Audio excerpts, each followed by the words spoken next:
In a period of less than 1 week, Joe Biden accidentally admitted that we're sending cluster bombs to Ukraine because the United States is running out of ammunition. I don't know how that works, but that's what he said. Then he called up reserve forces to ship them to Europe, proving that we are running out of troops, and that's also a fact.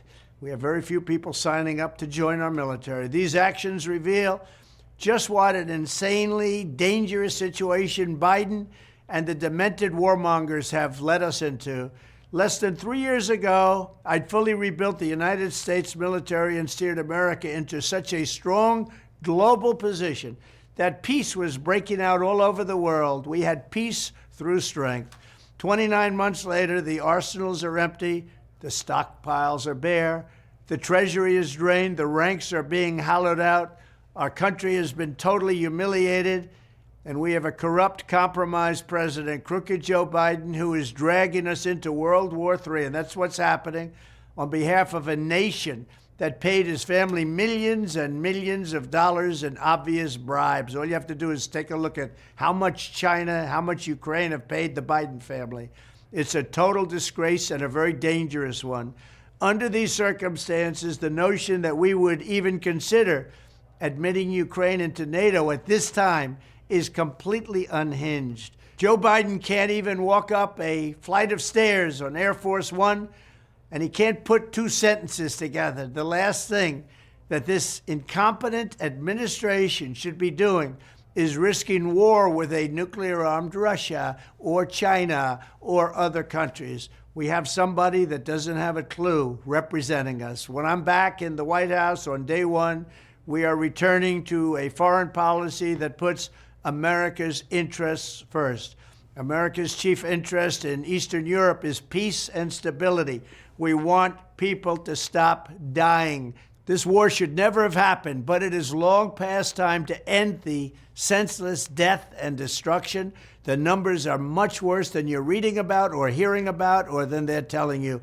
Many more people are dying than you have any idea, and certainly many more than they're willing to say. Then, as I work to again rebuild America's military strength and deterrence that Joe Biden so foolishly squandered, we need to take a long, hard look at defense procurement and our defense industrial base, because it's been withered down to nothing. Given all the money we spend on the Pentagon, it's unacceptable that we would ever run out of ammunition or be unable to quickly produce the weapons needed.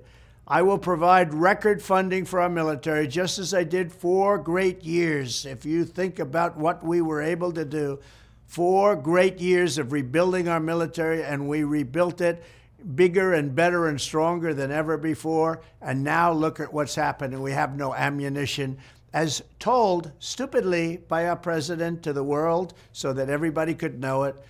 But I will also insist that we get more for every dollar spent, because we're spending too much money foolishly and our prices are too high.